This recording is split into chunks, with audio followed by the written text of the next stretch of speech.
Alright, several boxes to choose from. Box size does matter. Just want to pack efficiently as possible. Alright, got a box.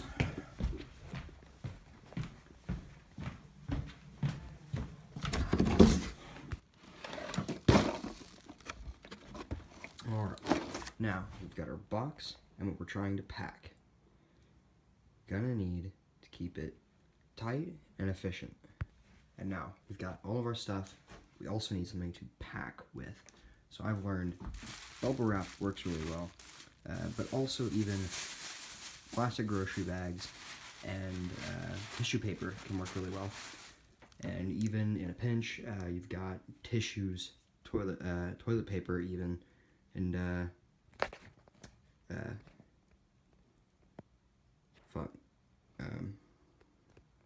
paper towels. There we are. I'm a mess. So first thing we want to do is we're going to go through our stuff, find what's big, i.e.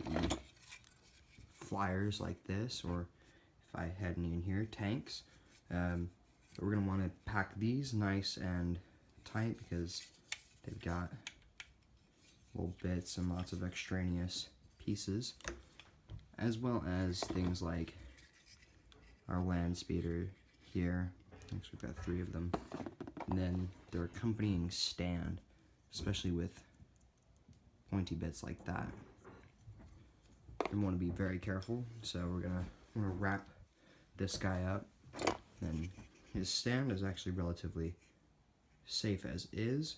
Wrap him up, place that maybe on top of there, rest it there so it's not flying around and this won't get broken off. I was just looking at this and there's not a really good way to do these. I mean, I feel like the best that I've found is just sliding it kind of down there next to it so it kind of sits flat and tucks. I could probably tuck it underneath there. I was just looking at this and there's not a really good way to do these. I mean, I feel like the best that I've found is just sliding it kind of down there next to it so it kind of sits flat and tucks. I could probably tuck it underneath there.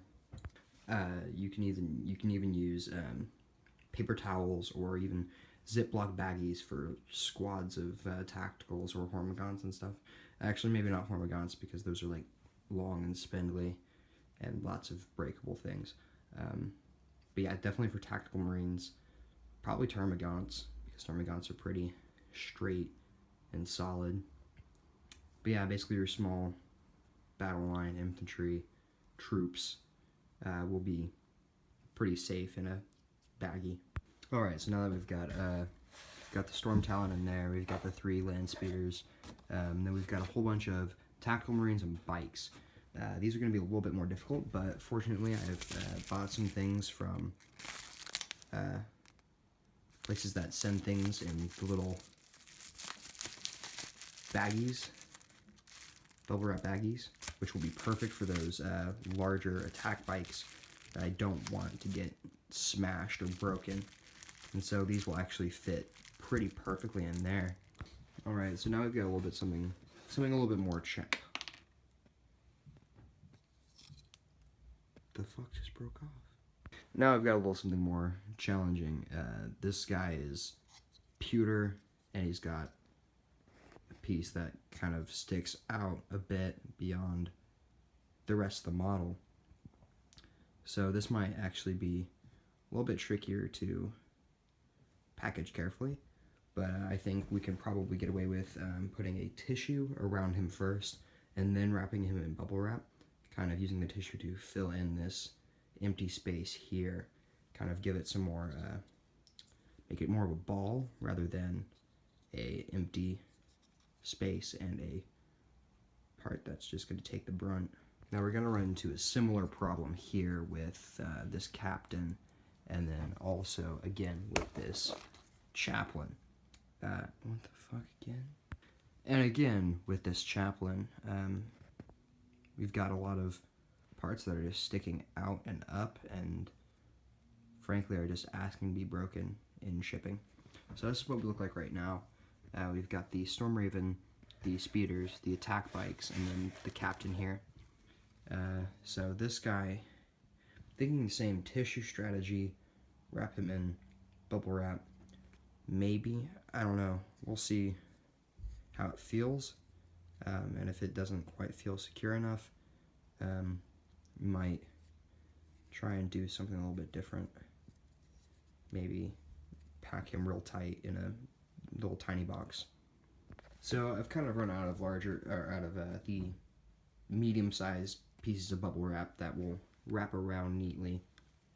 So I'm going to be taking one of these larger pieces and taking the two of these and kind of putting them together, kind of pressing them together, and then kind of rolling it like a little sandwich. It's dangerous to do one-handed, but yeah, the idea is that we're basically putting them together, like putting some tissues around both of them so the paint doesn't get scratched up, and then wrapping it all together and keeping it together so it doesn't move around, and then we're gonna stick it right in there, kind of solidify this bottom layer, and really give us a chance to work with the bikes and the 20 Tactical Marines and put them on top, probably in little bags, maybe 5 per bag, and then maybe the tissue paper or the plastic bags on top to really kind of cushion it and keep it pressed down all together. So another thing I did forget to mention about packing materials is that cut up crumpled newspaper works really well as well. I've received several packages that have been filled with this newspaper, and so I've kept them because, I mean, I've been selling a lot of stuff too, so I mean, I might as well, you know. So what can be done is where I've kind of put in bits of tissue, I can kind of pat it out with this newspaper, giving it a little bit of an extra level of buffer, you know. So instead of wasting my nice tissues, I'm using old newspaper, old sales from Safeway and Costco that are no longer really valid or don't exist anymore. I think one of these might have been from like H-E-B or something. But yeah, it's nice and simple. Another good way to pack things tight. Alright, now I've got my little baggies, getting ready for the tacticals and the bikes. The bikes, I don't know if they'll go in the bags. I might put them in the bags, but I might leave them loose. I don't know. We'll see how it looks once I've got the tacticals. I'm probably going to do 5 per bag. I want to do 5 per bag just because I don't want to pack these full. We'll see how it looks at 5, and then we'll see how it looks at 10. So I decided against putting these guys in loose, the bikes, and I went with 10 in each bag because 5 was just a really few. But what I did do that is important to note is that when I put them in the bag, I blew a little bit of air into it, so it still had some, it was very bubbly, so it's not just completely loose. I don't know, and like, yeah, see, like that. Left a good amount of air in there, so it's not just pressing against them, and it's actually providing some kind of protection. So I thought about it for a second, and I realized that I made a pretty huge mistake. You never want to stack models directly on top of models. So I've put the plastic bag, the tissue paper, and the little bit of standard paper, or that's more like butcher's paper. But yeah, I put that stuff in between the bottom layer and this layer because I don't want anything to get busted. Or rather, I want to minimize that because I mean, like, I'm shipping these small plastic figures through mail. Mail doesn't really care what they do with it, so I want to minimize that damage. And so I've packed it nice and safe. But what I did realize is that I wound up getting a box that was a bit too big.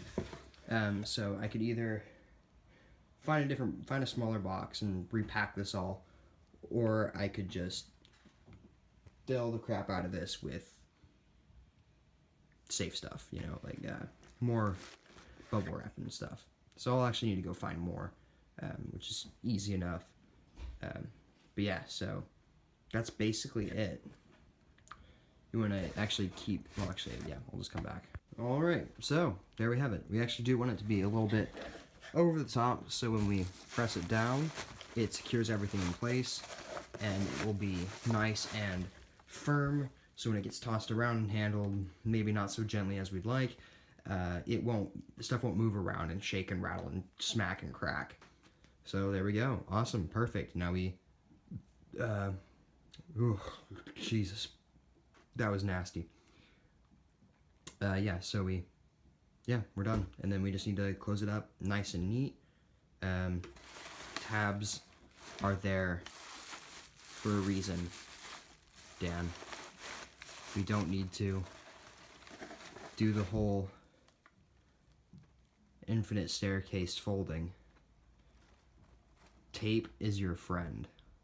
And violas and violins, there we have it. A nice, well done package. Yeah, there we go. And then it's ready for shipping.